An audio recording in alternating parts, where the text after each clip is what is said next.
welcome to Author Talk on CBSNews.com. We are joined now by Ben Mezrich, author of Sex on the Moon. And we should clarify, it's not actually sex on the moon itself, though I guess maybe not too it's far similar, away. yeah, in sex a way. on moon rocks. Yeah, We'll explain more about that in a moment.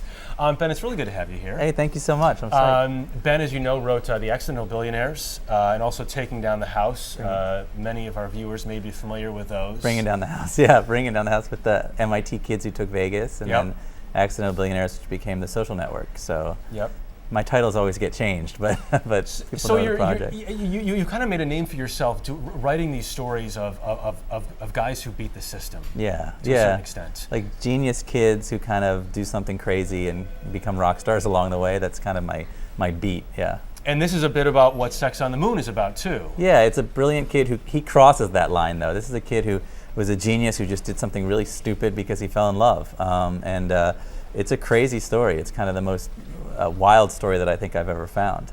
So his name is Thad Roberts. First of all, I'm curious, how you find some of these stories these days, because people now reach out to you, right? Yeah, I've become like the go-to guy for every college kid who commits a crime or does something wild. And mutual friends, Thad Roberts had just gotten out of prison, and his friends called me up because they loved my books and they thought this would be a great story for me. And this is a kid who literally was at NASA. He was on his way to becoming an astronaut, and he falls in love with a girl, and to impress her, he steals a 600-pound safe full of moon rocks from every moon landing in history, and he spreads some of them on a bed and has sex with his girlfriend on them and then tries to sell them over the internet. One of the most unusual crimes or thefts in U.S. or world history. It really is, and it was completely covered up, so nobody knew this story because NASA was embarrassed by it. They didn't want anybody to know about, one of their own had robbed them. But it's just wild. I mean, it's all about kind of how crazy NASA is and all the cool stuff that went on there. And then this kid who just, does something bad and regrets it. But it's one of those Ocean's 11 heists when he does it. Yeah, you made some comparisons to Ocean's 11. And by the way, you've sold it now. The book's going to be a movie. I sold it to the same people who made The Social Network. So it's the same producers, Kevin Spacey and Scott Rudin and Dana Bernetti and Mike DeLuca, and it's the same studio. So it's going to be a big movie, and they're working on it now. They know they've got a director, Will Gluck, who did the Justin Timberlake Mila Kunis movie that just came out. Did you see it? I didn't see it yet, but I heard it's great. Yeah, my wife saw it. She said good things about it. So Thad Roberts, you talk a little bit about why he did this, and you say he didn't do it for money.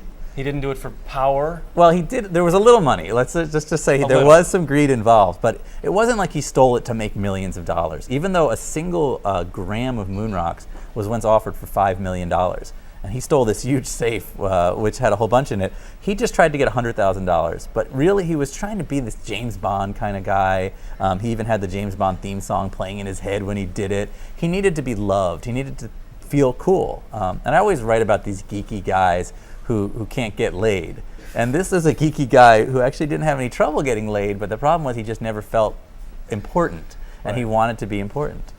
And that's why it's a big reason why he did this. Yeah, I mean, to impress his girlfriend. And we've all done stupid things to impress girls, but I think what he did really takes the cake. Probably. So $5 million once was offered for a gram of moon rock. Right.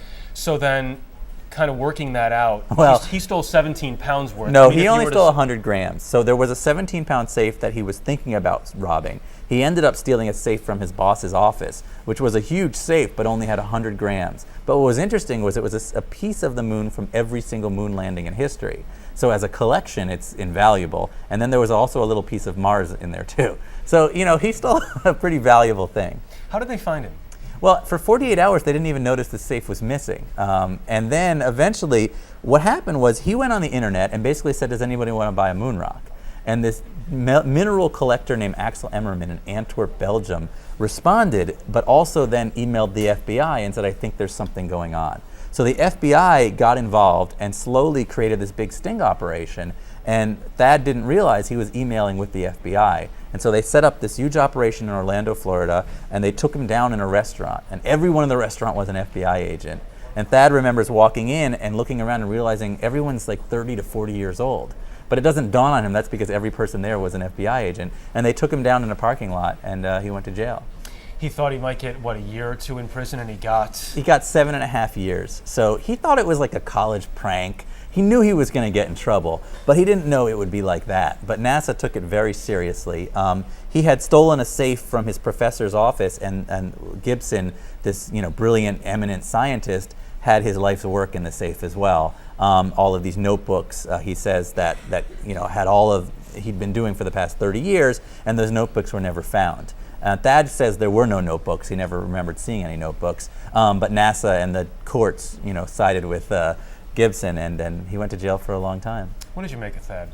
He's a very complex guy. I mean, I spent a year trying to get to know him. And he's very smart. He's extremely nice and likable. But he did something, bad, and he did it in a way that was hard to understand, because the heist itself was very elaborate. It took a lot of genius to pull off. And then he tries to sell them over the internet, which pretty much anybody knows you're going to get caught. So he's not a bad guy. But I do think he's a little bit delusional, and I think he kind of puts himself in these positions where he needs to prove something. It comes from his background. He grew up in a very hardcore Mormon family. He was kicked out of his house for having premarital sex when he was 18. And so he never really had that family, love, or that family background, and I think he wasn't very grounded. What's he doing now? He wants still to go to space. He got out of prison.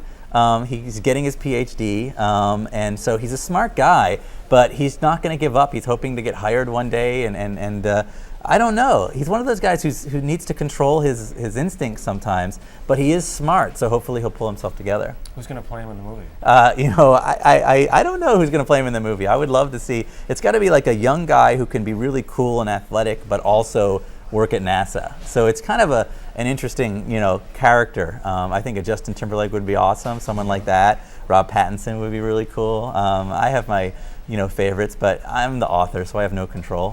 The author's about equal to the caterer. You just let go of it once you yeah. sell to the studio. Yeah. By the way, the girlfriend. What happened to the girlfriend that he did all this for? So she dumped him when he went to prison. He Nice. wrote a letter to her every day from jail. And then when he comes back to his cell 3 years into his sentence, he finds them all unopened on his bed. Her dad wouldn't let her talk to him anymore, and she's moved on with her life and didn't want to have anything to do with him. All right.